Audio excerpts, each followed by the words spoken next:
out so we can have a recording. And I'm letting a few people in. Great. All right. Hey, again, thank you, everybody. We have a packed event today. I've got Roger and Steve. Really fresh new information, a lot of great ideas. So thanks for joining. And I won't waste a lot of time. We'll let Roger and Steve do their introductions later on.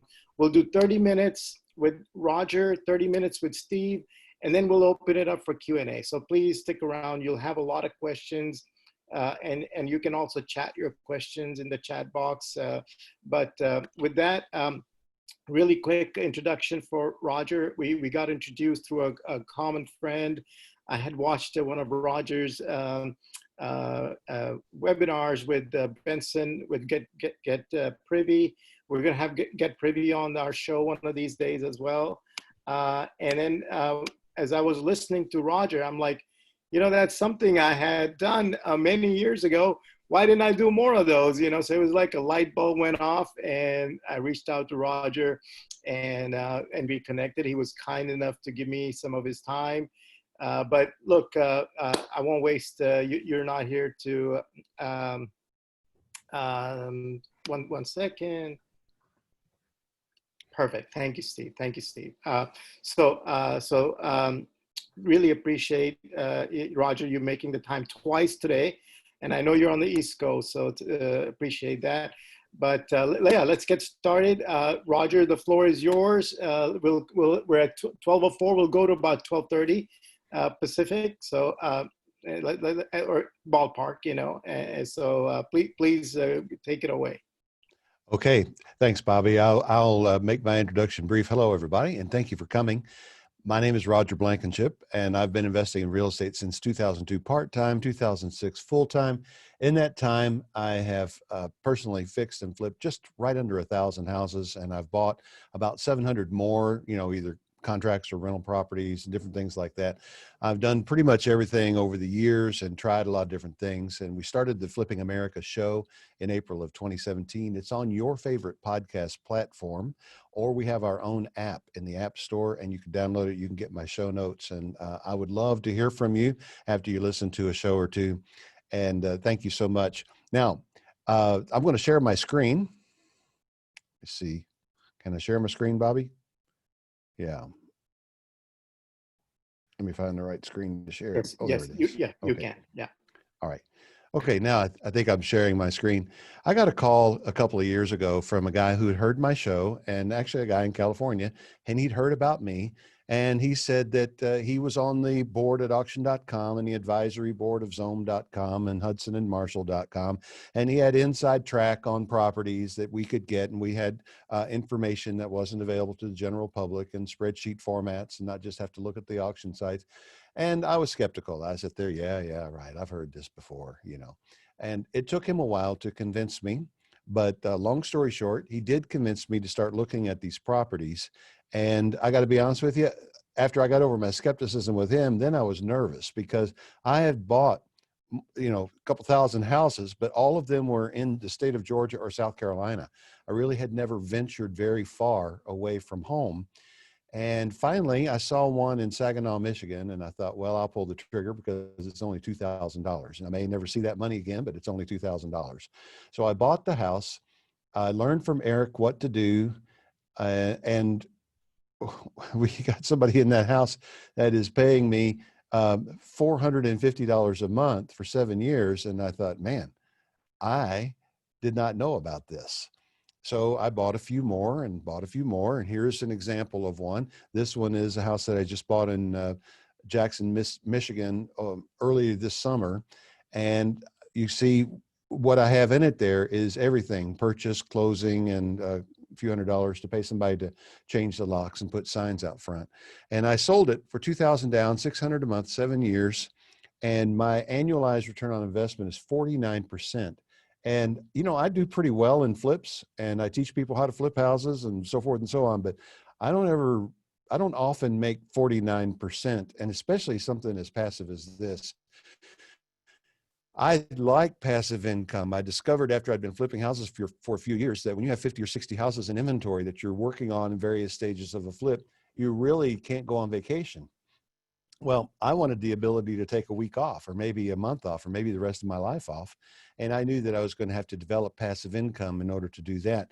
But passive income is actually a scale. It's not really a either or. It's just mostly passive or more passive or less passive. And it looks kind of like this. I've got this active passive scale here. And so I'm showing you all of the different real estate things compared to some stock things. And you see on the far left, active. The most active strategy is flipping houses because you're at that every day pretty much. And then wholesaling, short term, and it goes on down. But what we're talking about today is something that we're calling the BOR method, BOR. And the only reason we gave it a name is for years, I would buy houses, rehab them, rent them out, refinance them, and then go do it again. And then somebody later came along and called it the BOR method, and that became famous. So if this method is going to become famous, we're going to give it a name, and maybe the BOR method will be something that you hear about on Bigger Pockets or one of those along the way. And here's what it is. It stands for buy with cash, owner finance, and repeat. It's real simple. Notice I didn't say any rehab, no rents, none of that stuff. This is an actual house that I bought in Johnstown, Pennsylvania for $5,500. And these are not exceptions. We're finding these all across the Midwest and some parts of the Southwest. I haven't bought any in California that cheap, but I am buying them, you know, in Indiana, Iowa, all over the place on, you know, this side of the country.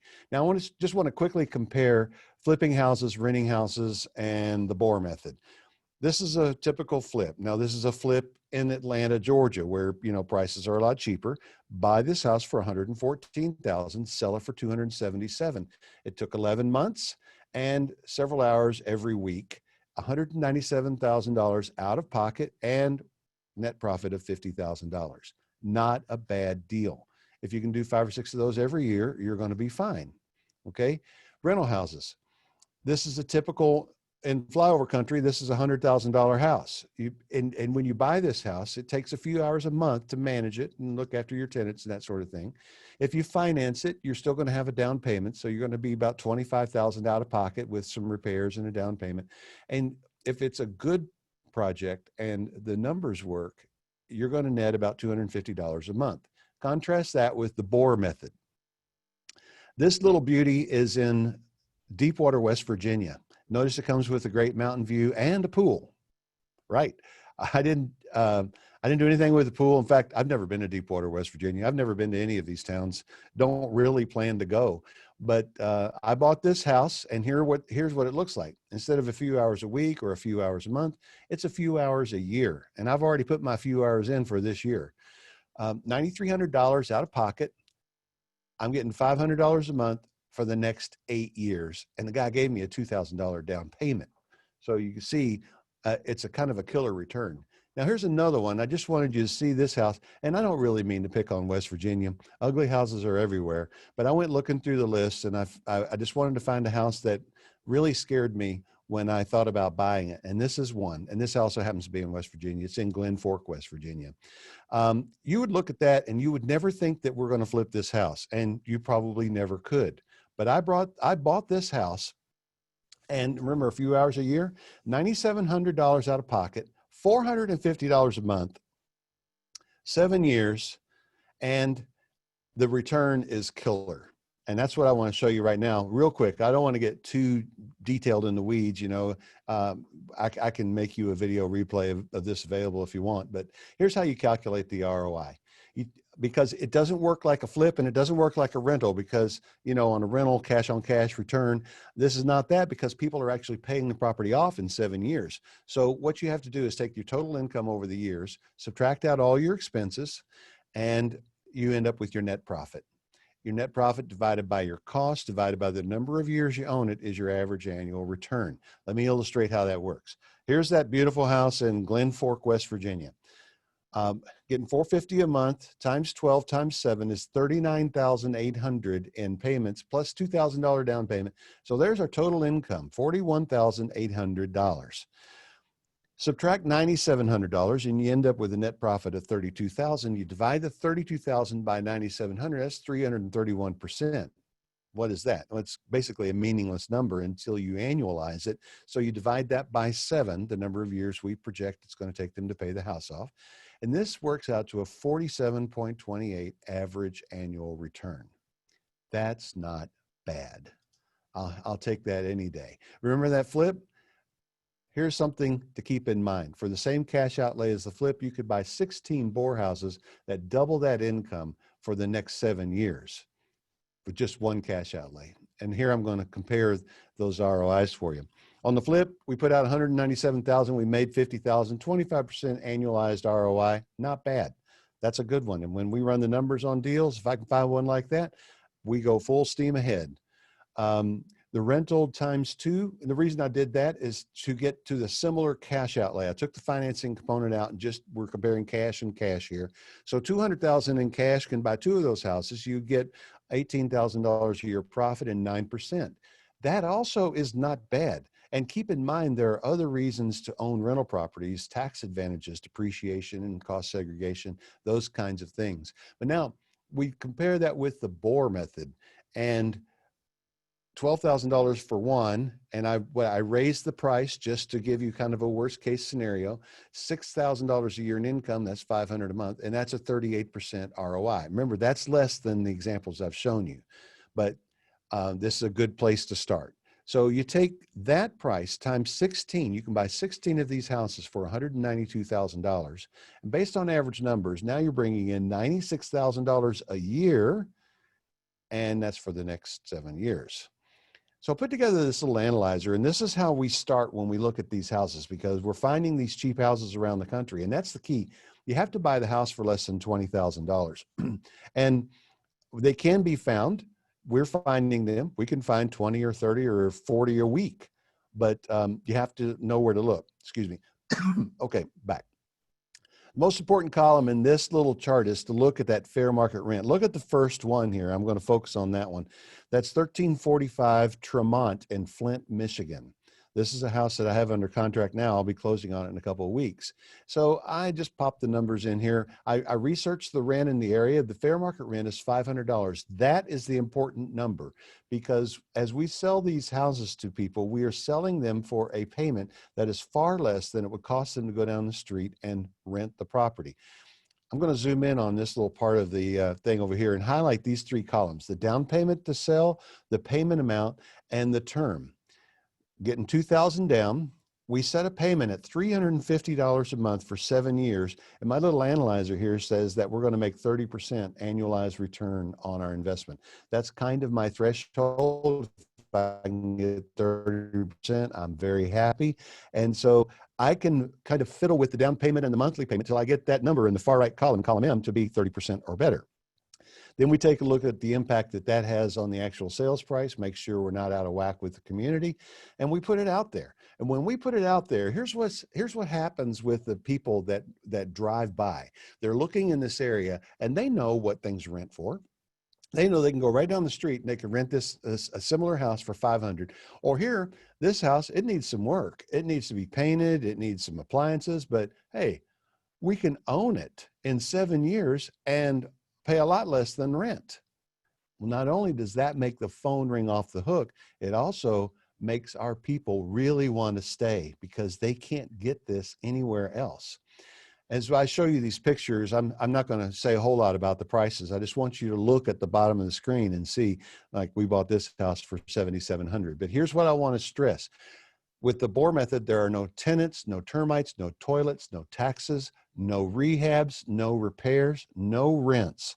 We're not doing anything to these houses, and I'm not going to see them.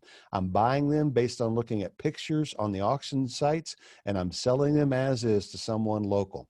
The key is payments cheaper than rent. We're going to set up the paperwork so that they repair the property, they maintain the property, and in 7 or 8 or 10 years, they will own the property. Now, here's why we're having this conversation. Almost right off the bat, we can find more of these than I can buy. And, you know, I would talk to my friends, and my friends would say, hey, I want to buy one of those. Now, I had to jump through a lot of hoops to get myself into a VIP status with the auction houses. And it wasn't easy. I'm there, but not everyone's going to want to do that or be able to do that. So what I said to my friends was, look, I'll sell you these houses. Just let me make a few $1,000s. I'll go ahead and close on them and sell them to you. And they said, sure. I thought, well, that's a great idea. Maybe I can make a few $1,000s here and there. So I sent out a message to my mailing list, and I got 142 people to join a buyer's list. I went out with a great deal of confidence and put 15 of these houses under contract and found out pretty quickly a buyer's list doesn't work. Why is that? Because no one bought any of those. And I'm on the hook. Now I've got 15 under contract. And if I don't close, I lose my VIP status. So that meant I had to come up with $130,000 in the next 3 weeks. And that was stressful. I didn't really have it liquid, and it was a problem. And that's all I'm going to say about that. We did get through it, but I don't ever want to go through that again. So and the reason here is I have to commit to these. When I put them under contract, I have to commit, and I can't have tire kickers. But I remember when I was looking at these houses in the first place, it took me a month or two to pull the trigger. So I realized I needed something better, something that came with a little bit more reassurance, a track record of success, some training, and some inventory. And there's the solution. And we're calling it the Flipping America Buyers Club. We formed the club in July. We're hoping to add about 5 to 10 members every week until we get 200 members in the club, because 200 members that plan to buy 5 houses a year would make me need to find 20 houses a week. And Eric, my source, has assured me that we can do that. And so far, so good. We're adding a few members every week so we can make sure we keep them supplied. This is an exclusive club. I'm only going to take in 200 members nationwide to begin with. And the reason is not because we want to be snobs. It's just I want to make sure I can supply enough houses for the people in the club so everyone can get as many houses as they want. We have a private Facebook group already set up. The training comes with this, and as do the resources and the deals themselves. By training and resources, I'm talking about we're going to show you what to do with the houses. Now, this club is not a course. No one's selling you a course.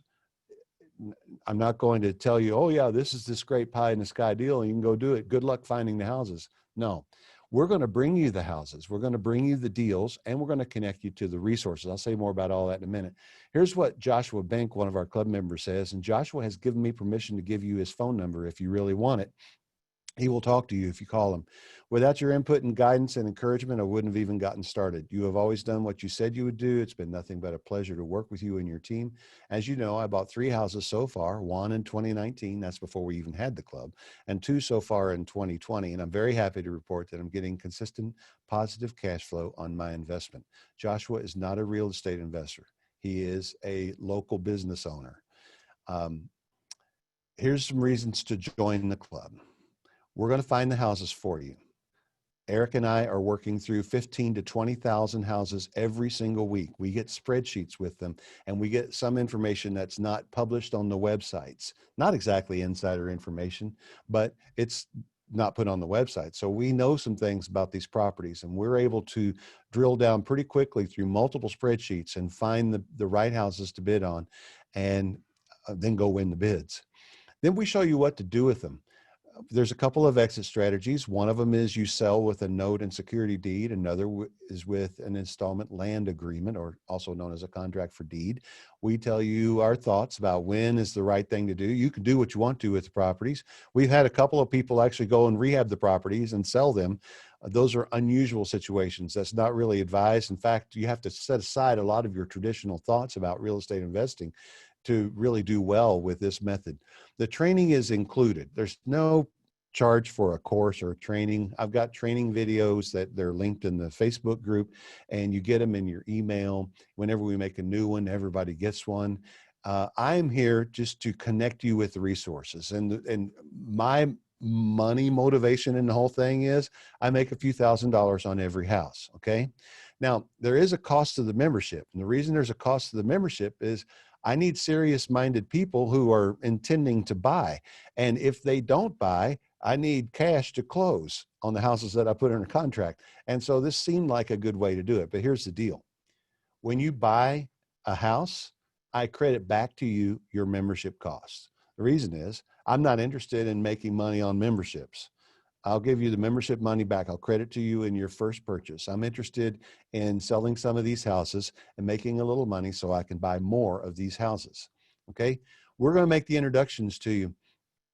I discovered after being in this about 6 months, one of the ladies that is already on my team and partner with me in another business, and actually is one of my mentoring students, is terrific at marketing. Her name is Helen, and Helen is available now to all club members because she has mastered the art of selling these houses. She sells all of them for me now, and she gets them gone usually in a week, sometimes 2 weeks, sometimes 1 or 2 days because of the pricing. But Helen takes care of the logistics, getting the lock change, getting the sign out there, and answering the phone, negotiating the deal, writing up the paperwork, sending it to me for approval, and then we're off to the races.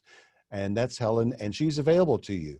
I pay her something to sell the houses. Usually it's about half of the down payment, and you would pay her too, but you don't have to use her. I will introduce you to her though. And then the legal. I have an attorney and a title company that's prepared to do the work in all 50 states. We've already set up this resource for you. Then fulfillment. If you're going to do a note and security deed, you probably want to talk to a loan servicer. We will introduce you to them. Insurance. If you're going to do an installment land agreement, you're going to need to maintain at least liability insurance on the property. And I can get this for $10 to $15 a month per property through a national insurance company, and I will connect you with them. There's a little bit of baked in asset protection because where we're going in the very near future is instead of me buying the property in my LLC and selling you to the property in your LLC, I got this idea from my attorney. We're going to, and I got permission now from the auction houses, we're going to set up a series of unique LLC names, and each one will buy one property. And if you want that property at your option, you can buy the LLC, and it comes with the title insurance and all the different things. You already own it. The transfer just takes a couple of days, and it's yours. It's cheaper than closing costs. It's faster, and it gives you an LLC that has an asset in it. That's sort of like giving you a little built-in asset protection, depending on your asset protection strategy. Now, like everything, there are downsides, and I've got to tell you what the downsides are. First of all, the house could be a bust. You've already heard me say, I'm only buying these houses looking at pictures, and I look them over as thoroughly as I can, but I can only look at them as thoroughly as the pictures will let me see. Sometimes we don't get interior pictures. We've had a time or two where we actually had a property under contract to buy, and it was near enough somebody went and looked at it, and there was no house there. It had burned down. And of course, they give us our earnest money back, and because the auction houses are not here to try to deceive us. That's just an oversight on the part of the seller. All right, but where it can be a problem is I've bought, right now I have closed on 54 of these over the last year and a half.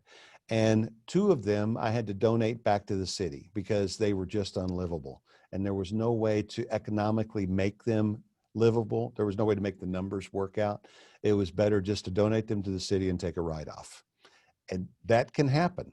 And so I'm looking you right in the eye best I can through a Zoom call and telling you if losing $15,000 on one of these would ruin you, don't join this club, because I can't guarantee what the properties are going to be like. I don't have any guarantees when I buy them. You can be assured of this. I won't put anything under contract that I wouldn't mind owning myself and taking that risk on. Then the other problem is people can be a problem. Sometimes people just have problems. You know, life happens to all of us. I've had people that have lost their job due to the coronavirus and they've been slow in paying. One has stopped paying altogether. I've had other people that their lives became compromised a little bit. One man, his wife, he lost his job in the coronavirus, and then his wife left him. So he's had a double whammy this summer. And that happens. People have problems from time to time. And so you do have to deal with that. I will say that the level of problems with this is only about 5% or less of the problems that I have with my rental properties. I'm not kidding.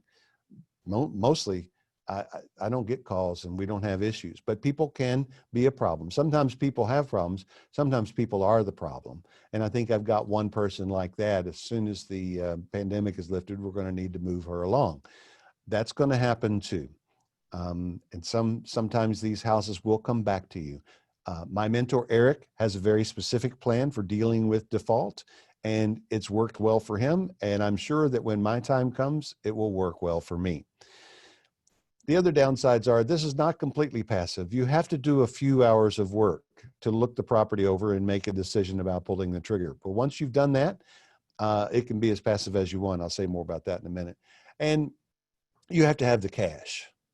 Of course, the cash that you need for these is less than a down payment on a lot of places. So it's not that much cash. Remember this active passive scale I showed you a little while ago? Well, this is more toward the passive side, but you can be as passive as you want in this.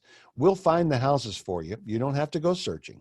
We'll bring them. I do an email. Every time I win 3 or 4, I send an email out to the entire club and who wants it. And whoever texts me back first gets it. And then you could choose your level of involvement in the project from there on. Some people, I had a conversation with a doctor from Fort Lauderdale, Florida, the other day, and he said, I want to buy about 50 or 80 of these, and I don't want to ever have to fool with them. I just want to get a check. Once we get everything set up, is that possible? I said, yes, sir. I had another couple in North Carolina that very next day who said, we think that we want to manage the whole process ourselves. Can we do that? Yes, of course you can. It just depends on what you want to do, your interest. We're going to train you how to sell the property, and we're going to show you how to handle problems, and then you can do with it what you want. David Yawn, one of our members, just bought a house from us in St. Louis. Thank you so much for all your assistance and support. You're truly a mentor, and I hope to continue to learn from you. And Helen is amazing. Yes, she is. This is my guy, Eric Tomasi. He's the guy that called me from a couple of years ago and got me into this.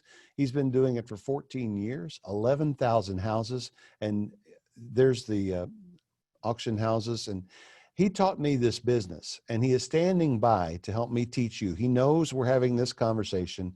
He fully supports it. He encouraged me to do this, actually. He doesn't want to grow his little VIP network any larger because, he's doing just fine the way he is. But he said he would support and help. That doesn't mean he wants, 200 of you to have his phone number and call him. But here's the deal. If you join the club, probably the best reason to join this club is you're going to get my cell phone number, which I don't give out. And you'll have access to me. And if you have a question that I can't answer, I have access to Eric, and he will answer me. He stays in touch with me almost daily. Here's what it takes to join the club. It's $1,000 a year to join. And I'm going to give you that $1,000 back in a credit on your first purchase. So if you'll buy one house per year, your membership is free. Seems pretty reasonable to me. It makes for a good arrangement all the way around. Now, there's a little bit of a smart aleck in me, and maybe some of you too. So I just want to cover that. You may be asking, why do I need you? You already named the auction sites. I can go there. Yes, you can. But we're going to find deals that you'll never see. You're just not going to be able to find them. And the other thing is, Eric has been buying this so long. He knows the asset managers. He knows the sellers. And sometimes he gets special offerings from them. I just spent half a day looking through a private list of over 500 properties nationwide that weren't even going to the auction sites. This seller just wanted Eric to see how many we would take. And so we're going to get deals that you won't see and opportunities that you may not find. Plus, I don't know if you've ever been on one of those auction sites to bid, but whenever you get ready to bid, the first thing they want is they want your credit card because they want your earnest money. And so you can be putting $2,500 out there several times over just to bid on these properties. We don't have to do that because of our VIP status. We've got a system in place. I've been describing it for you on the call. We've got the resources and we've got answers to your questions. Could you put all this together yourself? Yep, you're probably smart enough to do it. You sure could. It may take you a little while, but you could figure this out on your own. On the other hand, if you want an easier, faster path, join the club. I'll leave you with this. What if you could provide affordable housing and really help people while making great money? 2 quick stories. One of the first houses I had was in Toledo, Ohio. One of my students here in Atlanta was moving back to his old hometown of Toledo, Ohio. And he said, Raj, I think I'll buy that house from you in Toledo. I said, okay. So he did this and sold it using this plan.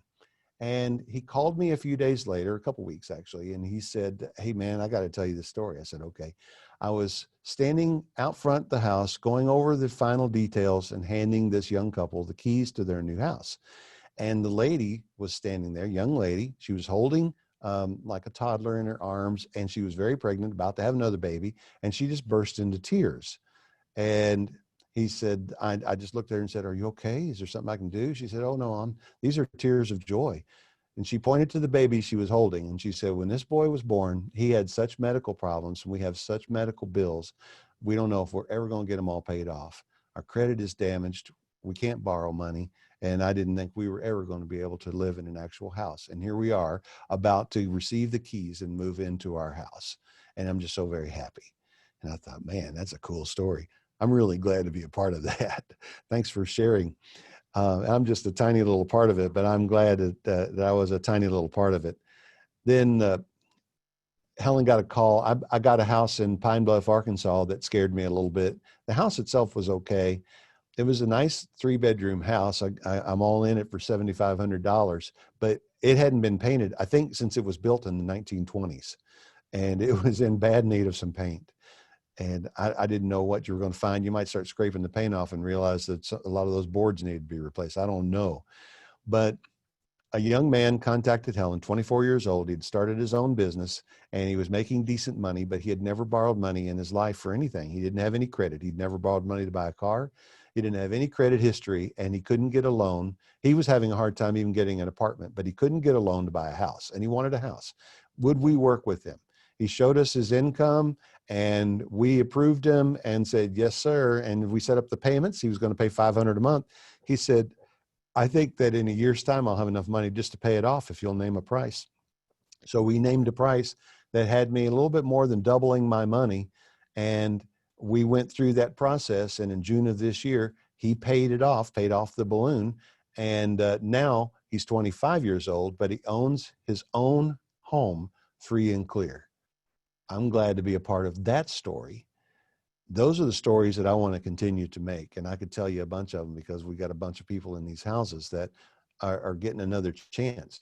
And I know that one of the questions in the mind, in some people's minds, is, are these in marginal areas with marginal people? Yeah, a little bit. But sometimes these people are marginal just because, maybe they've made some bad decisions in their life, or maybe they've just never really had a chance.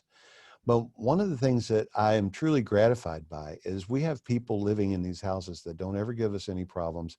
They love living there. They're grateful for this opportunity, and they pay every month on time. And that's the experience of the majority of them. So I'm thrilled to be a part of this, and I'm thrilled to share it with you. And if you want to get involved, this link right here is Bobby's link for you to join the club. He's going to put it in the chat. And if you just copy and paste that into your browser, it'll take you to a place where you can join the club. We do have room where, I said we're taking about 10 a week.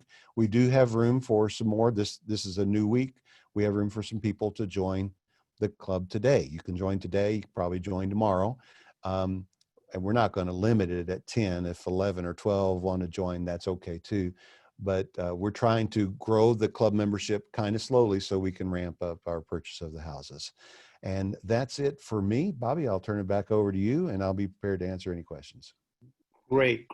Thank you, Roger. Yeah, great job, fitting everything into 30 minutes. I know it's a lot of information. So folks, what we'll do is save your questions. I know a lot of questions did come in through email and then through chat.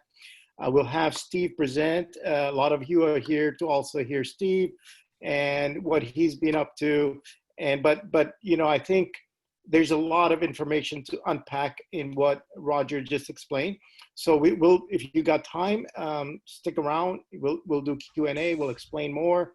But so that I've done something like this. I wish I'd met Roger many years ago.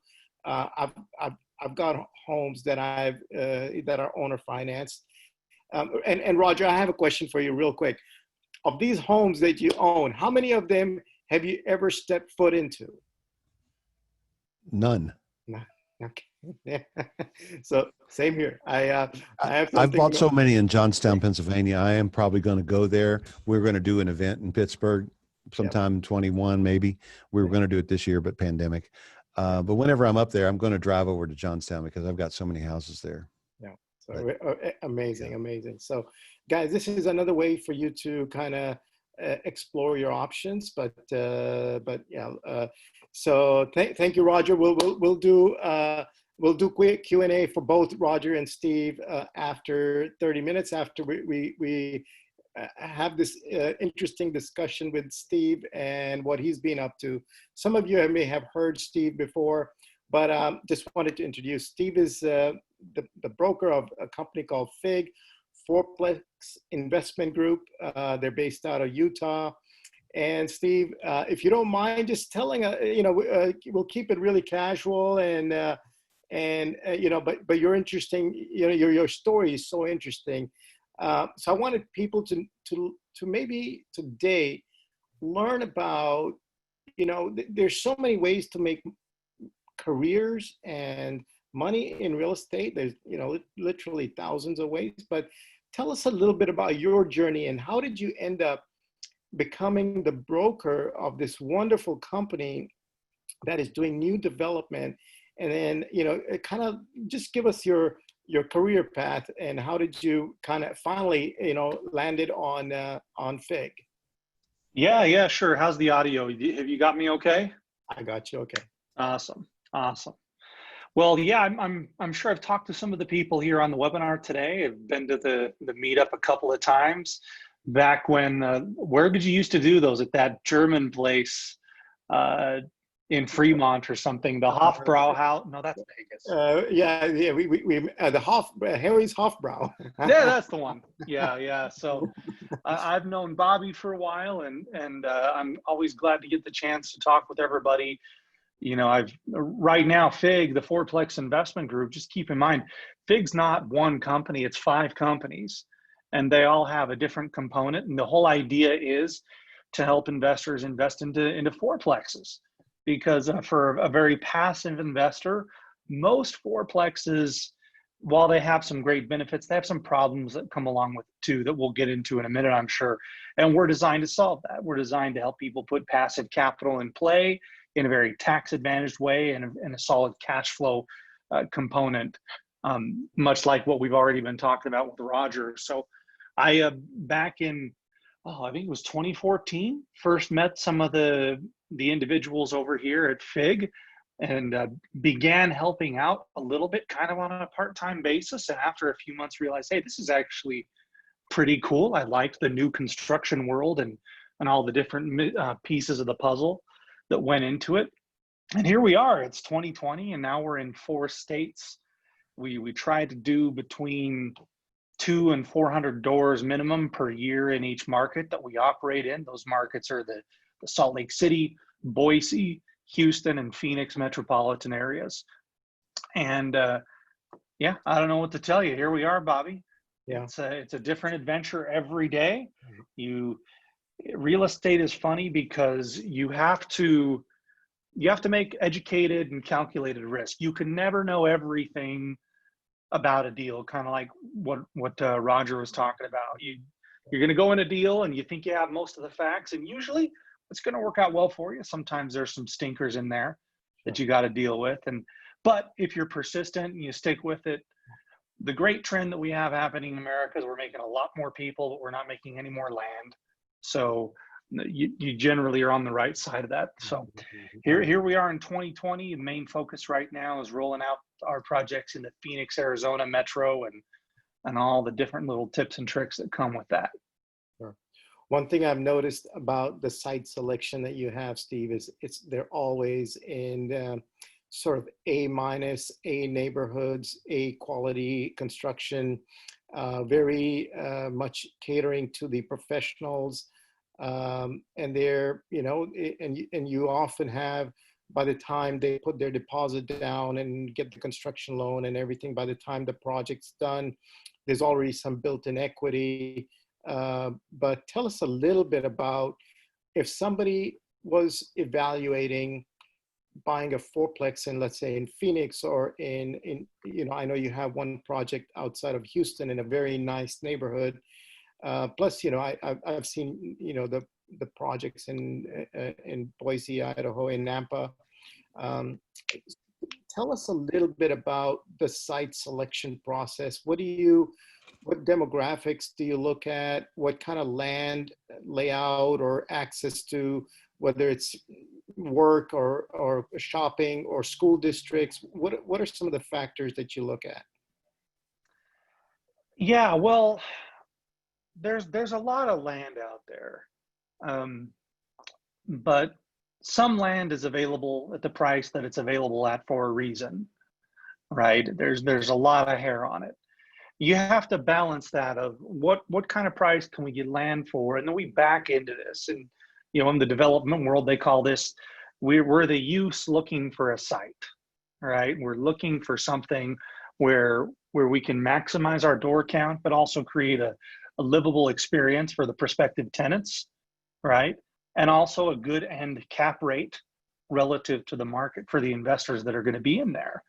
And so a couple of things that we look at, I was actually doing this morning on a potential site here in Utah, based on the kind of floor plan, the kind of density that we want to put on a project. What kind of rent are we looking at here? What's a reasonable expectation on market rents? What's a reasonable expectation on what we can build this floor plan for? We got to go to the city. What kind of improvements do we need? Fill dirt? Do we need amenities? What do we need to do in order to make this thing reality? And most of the time we can get pretty close on that stuff. There's always a few surprises along the way, right? You learn new things that you didn't know before. So we're looking at that. We're also looking at what's happening in the surrounding area, right? What's our competition going to be like in 18 to 24 months? What does the site across the street have planned, right? How are the other units in the area doing right now? Sometimes we're better at that than others, but most of the time we're trying to say, hey, are we going to be a relatively unique product, whether it's in price or floor plan or community, compared to what other choices the tenants have in the area? And, areas can change over time. They can and do change over time, of course. But generally, with our development team being in the city meetings, we know what's happening in the surrounding area with the other parcels. We also, like I said, we need to deliver a cap rate that's better than what the prevailing market can get for like inventory. And that's just as a fancy way of saying we need to deliver at a lower price, right? Most of our developments are here in the Western US, which is, it's a harder market to buy really, really cheap properties in. Land values are very, very high, especially if you're in major metropolitan areas like Salt Lake City or Phoenix. And so the secret sauce is this pre-construction component, right?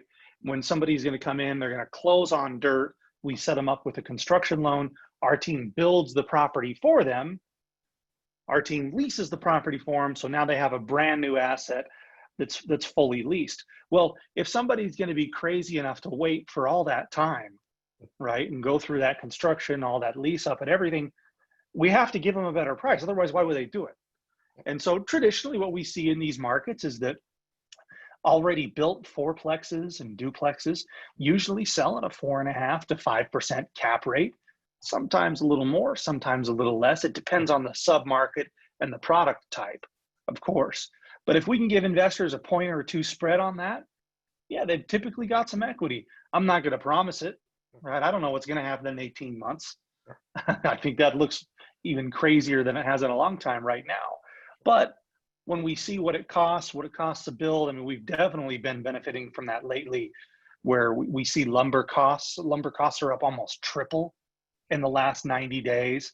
I know a lot of builders that aren't going to order any more lumber until November sometime, because they're trying to get the mills to come down and back up a little bit on supply.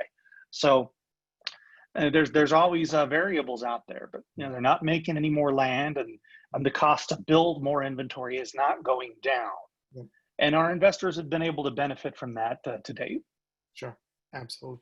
And one of the things that I know you're focused on is the fact that you can get a residential loan on a fourplex, right? So that's one of the huge advantages. You can lock in a 30-year fixed with the low interest rates that we're experiencing right now. They can get a residential loan.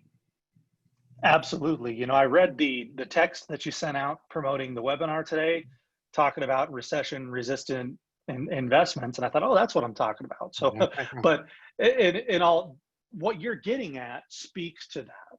Yeah. Because fourplexes have, I would never say an asset is recession proof, right? I mean, a lot of investors were feeling pretty cocky in February of this year, and you see one event comes and happens like this, and you know, you question everything. Yeah. It becomes a really unique time to invest. Yeah. But that being said, fourplexes do have some really good advantages, because when we talk about single family properties, okay, and I own singles, they're great, right? Singles have a really, really great advantage in their liquidity. Yep. Right? They tend to be more liquid, more tradable, right. And also that financing, that true 30-year fixed rate mortgage. I mean, I'm almost positive that everybody here on the call today that owns a home owns it with a 30-year fixed rate mortgage. That's the kind of mortgage most people think of, and those are the lowest rates. Right? Right now, our investors are getting refinances on fourplexes below 4% on a true 30-year fixed rate mortgage. Yep. Let's talk about why that matters. Yep. Why that's recession resistant. Yep. Okay. So if we buy a single family home with that kind of mortgage, that's great. On a single family home, though, you've got one tenant, you've got one stream of income. Yep. Right? So you've got to offset for that risk. On a fourplex, you have 4 tenants. Right? Now, remember, this is not an absolute equation. The single family home has the edge in liquidity, right? So that you can do some trade-off here. Yeah. But you've got 4 tenants to help service your expenses, pay your mortgage, and keep you afloat if things get a little tough, right? That's why people love fourplexes.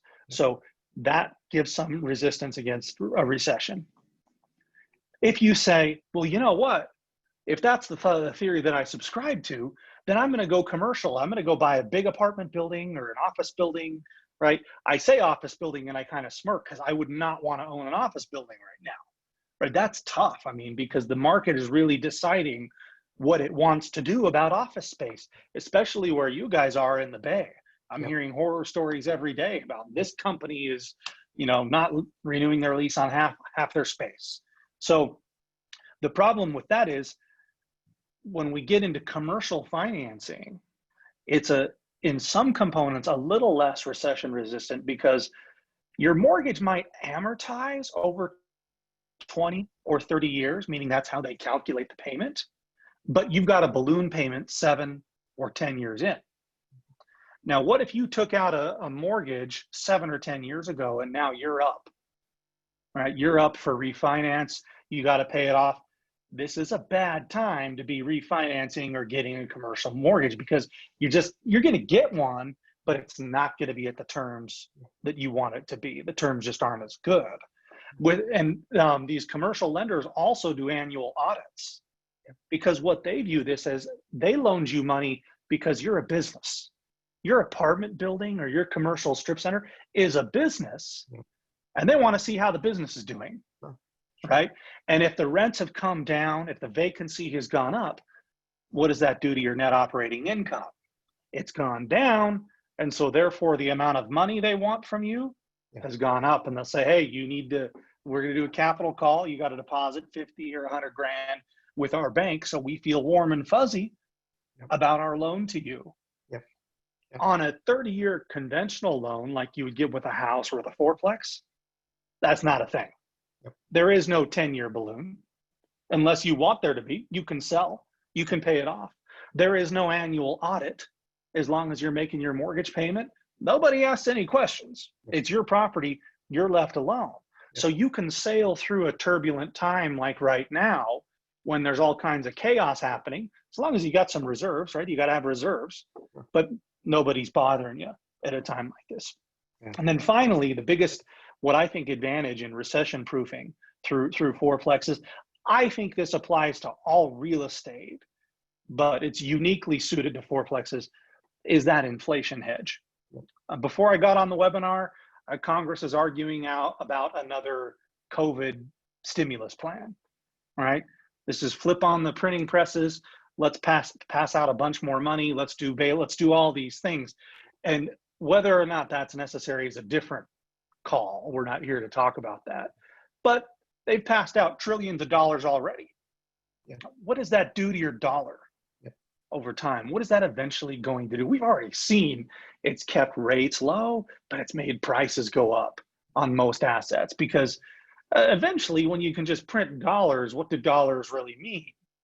And nobody knows when that breaking point is, if we're even close to it. But when you can denominate your debt in a 30-year fixed rate loan with a flat rate, right? When inflation comes, rents go up, but where does your payment stay?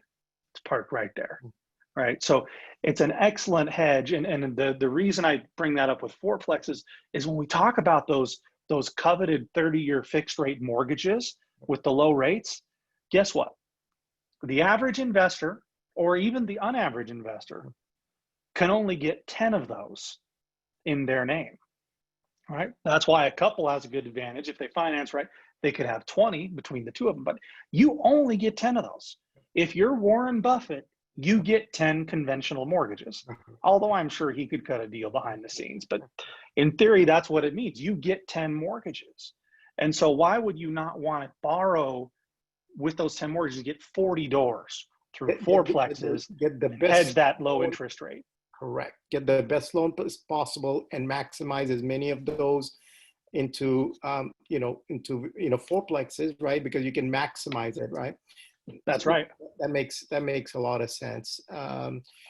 So Steve, on your company, do they, all the way from getting you the loans to construction loan, to then converting that over to a conventional loan, to property management, and let's say you've just broken ground on the Phoenix project. Like, I think you broke ground several months ago on that, right? We closed on the ground. We're pushing dirt around, right? Getting in horizontal work and utilities, preparing for the first sticks to come up out of the ground, probably in early November. Got it. So what, from the time, let's say somebody contacts you and they say, you know what, okay, I'm interested, how long before the project is up and running, ready for, when do you get your occupancy license? How long does that typically take? And I realize that could change from Houston to Utah to Phoenix, those, because of permits and all that. So, yeah. And COVID. So, but ballpark. Let's say hypothetically you reserved a unit that was scheduled to start construction in 3 months. Okay. So you put down a deposit now, you close and start construction in 3 months. The build period is going to take 10 to 12 months, right? And then you've got some runway with your lease up time. As much as we'd like to have 200 tenants lined up around the block the first day, that actually has happened before, but I'm not going to tell you that, sometimes it takes a little bit of time. So I would say you're 16 months or so front to back before the capital's making money. And the way you have to look at that is go, okay, my money's on the sidelines, right, for a year or longer. But is it really? Because you're building an asset that is ultimately going to have some built-in equity out of the chute. So if you turn around and get that thing appraised, it's very common for appraisals to come through, and then people pretty happy when they turn around and do that refinance, because you are legitimately building at a lower cost per foot than what prevails in the market. I've seen people wait a lot longer. I've got fourplexes, townhouse style in Arizona right now, that don't start construction until next fall, that are reserved. So those people must really like that site, right? So, but other times we've had units fall out of contract in the bottom of the 9th inning, and somebody jumps in, and 2 weeks later they're off and running. They've started construction. So those are kind of the extremes for you. Gotcha.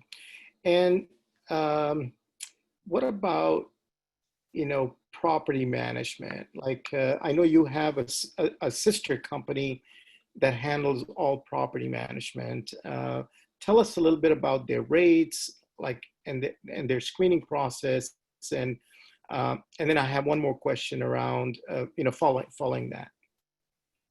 Okay. Yeah, Max Property Management is one of the FIG companies. They manage all the properties that we bring online, and they do a good job considering we're shoveling 600 to 1,000 new doors at them a year, right? That's a lot of doors to move through and to lease. So what they charge is different based on the market. Typically, they're going to be around 7% of the gross rents collected, and they may have a small upfront lease up fee of $100, $200. It's different in Texas, right? Texas used to be its own country. They'll be the first to remind you of that. Still kind of is. But in Texas, the management fee is lower because the initial lease up fee is higher. So in Texas, it's 5%. Wow. But then you're looking at a half a month, maybe even a month of lease up, depending on where the tenant is sourced from. Got it. And then as far as like all the loans, are you a one-stop shop, or can they go get a different construction loan from somebody else, or you've streamlined the process, or what does that look like? My wife tells me I answer that question in my sleep sometimes. I just start talking about it, but we get that one a lot, understandably so, right? I'll give you some background on the answer because there's a reason that this is the way it is. A seller can't necessarily require a buyer to use a lender, right? But they can sure make it a lot easier if they do, okay? And that's what we have happening here. Because one thing to understand is, well, we've got two loans involved. We've got your construction loan, and then your long-term loan where you refinance out of the construction loan. So what happens is we send you over to our preferred lender, Lane Aldrich at First Colony Mortgage, if you're going to make a fourplex reservation. And he's going to do a normal 30-year conventional pre-approval on you, where you get your taxes and bank statements and writes a letter and says so-and-so is qualified. And that's going to go in a drawer for a little while. And then when it's time, when we're about 30 to 60 days from starting construction on your fourplex, that letter's coming back out of the drawer, because now we're going to one of the local banks that we work with in the market to talk about construction loans. We usually have 5 or 6 in each market. You can't just go to Wells Fargo, right? You can't call Quicken Loans and they told you, well, they said they'd give me a construction loan for free. As soon as they find out it's a construction loan on a multifamily deal, all bets are off, right? It's local banks and credit unions that have the appetite for this kind of lending. And the one reason they have it is because our guy Lane wrote the letter, approved them. So the bank knows, okay, investor so-and-so is good to pay this off, right? When this is done, we've done so many deals with Lane, we have confidence in that pre-approval. So part of the answer is, at first, yes, you have to use our guy, because you're not going to be able to get another construction loan. It takes us years to cultivate those relationships. But when the loan is done and it's time to refinance, in theory, you could use somebody else. We think you should use Lane. In fact, you should shop him. Make sure you're getting the best rate. But my life and your life and the property manager's life, everybody's life is going to be easier if you stick with Lane, because he's here in our office. He knows when to lock your rate. He knows when it's time to order appraisals. When a new lender parachutes in out of the sky, they don't know anything. And they got a bunch of questions for everybody, and it makes it harder. So the short answer I probably should have just said at the beginning was, if you use our lender, we give you free refrigerators in all your units. So if you get a better deal, just make sure it's better than free refrigerators. Than a free refrigerator. But it's going to be kind of a pain in the butt, not on purpose. Sure. It's just you're introducing somebody new into a machine that has a process here. Excellent. All right, Steve, if people wanted to find you, where would they find you? Just go to our website, fig.us, or you can email me, Olson, Olson, at fig.us. Great. Excellent. So what are we done already? Well, it's 1 o'clock. We're not done yet. We got plenty of questions coming out too. So I didn't want to kind of hog the time. So I'm going to let the members also ask you questions. So I've got a bunch of questions, both for Roger and for Steve. So we'll get, and folks, if you have a question, you can unmute your mic and ask away. But let me start with a couple of questions that came through chat. Let's see. Let me see. Let's see. Okay, I think this is for Roger. From Brian, have you dealt with owners not paying on time? How did you deal with that? Did you take the property back? That's for Roger. It hasn't happened to me yet. It has happened to Eric, and I've asked him how he's handled it. What he normally does is a cash for keys. He offers him $2,000 to be out in 2 weeks. Got it. That works 98% of the time. Got it. Got it. And Roger, is this typically an eviction process? The kind of the worst case scenario, is this a foreclosure or an eviction process? It depends on whether we use an installment land agreement or a note and deed. With the contract for deed, we can evict them in most states, but not Illinois. We can't use contract for deed in Texas, and you can't use it in Ohio anymore either, if the property needs repairs when they move in.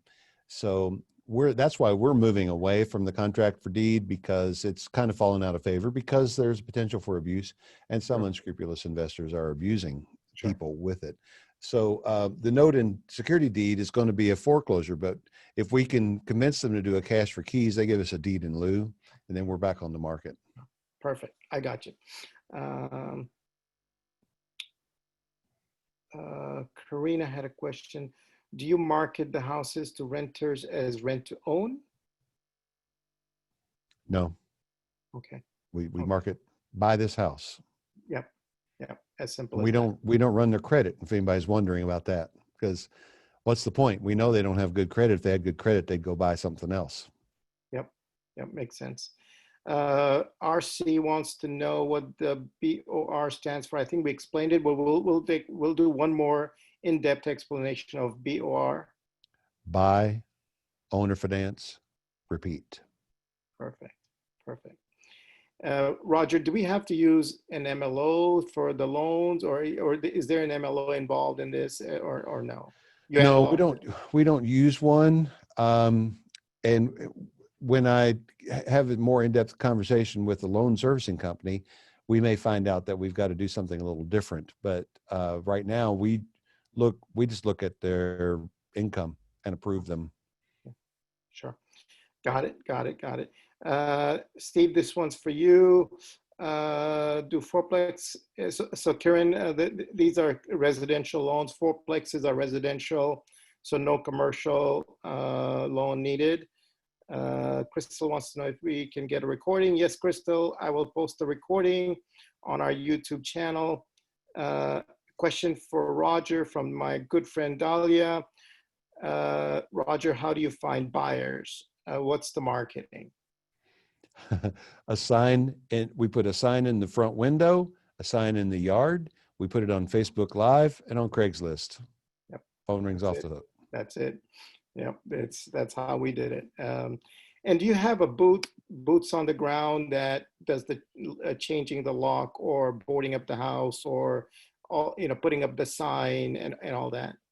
Yes, we have one guy that travels the country every month, at least east of the Mississippi, and he'll make a route for me and 7 or 8 other investors, and he'll personally go by and take care of all of that with a full photos and property report for $250 per property. Oh my I'm God. amazed. How does he I don't even know how he's making any money.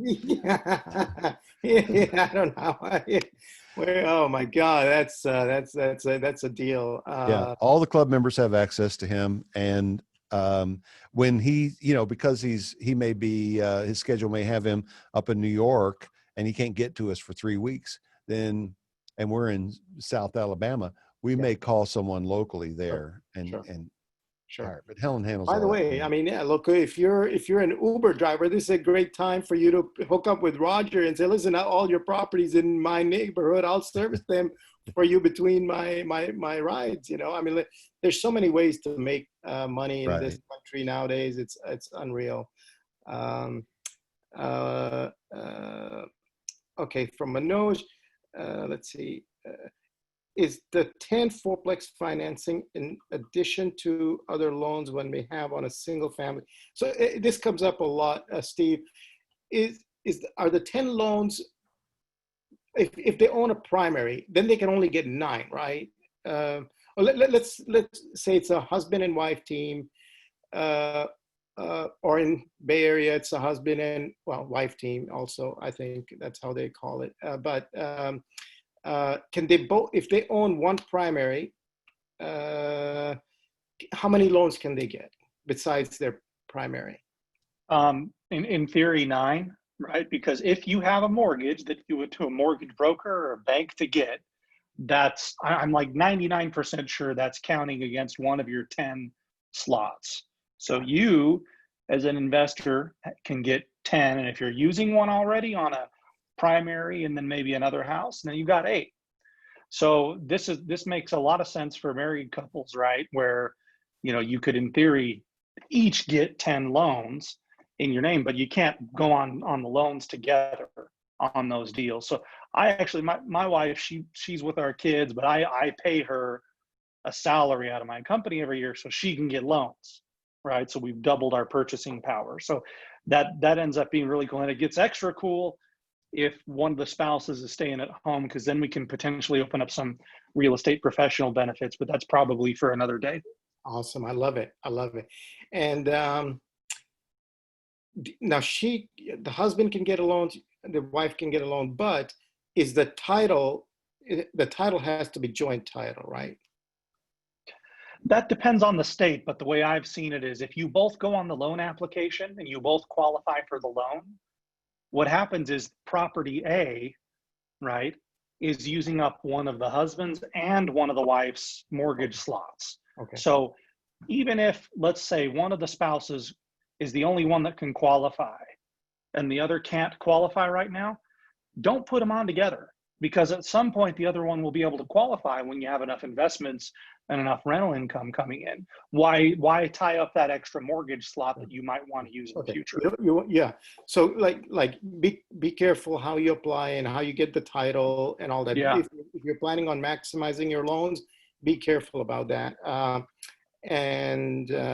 Okay, so Brian has a question for Roger. Have you bought a property where it's occupied with squatters? And if so, how do you deal with that? I haven't bought one with squatters.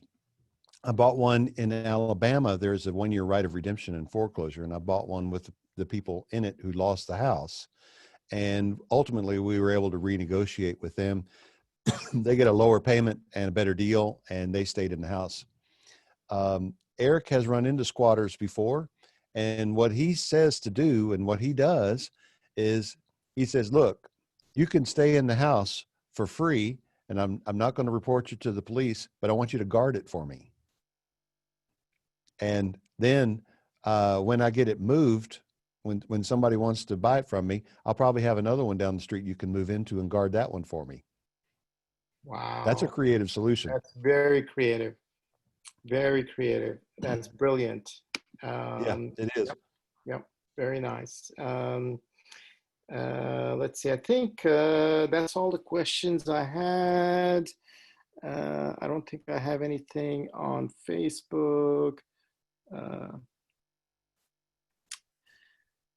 Okay, so no, I think that's it. So folks, if you have friends or you want to join us again at 6 p.m. today, or if you came in late or you left early, whatever, but we're going to meet again at 6 p.m. Pacific. So thank you everybody that joined, and then Steve and Roger, thank you again so much for your time. And we'll see you in a few hours. Yep. Thank you, Bobby. 2 people have joined during this call. So thank you. Awesome. Awesome. Thank you guys. And we'll chat with you soon. Thank you. All right, Steve, take care, buddy. All right.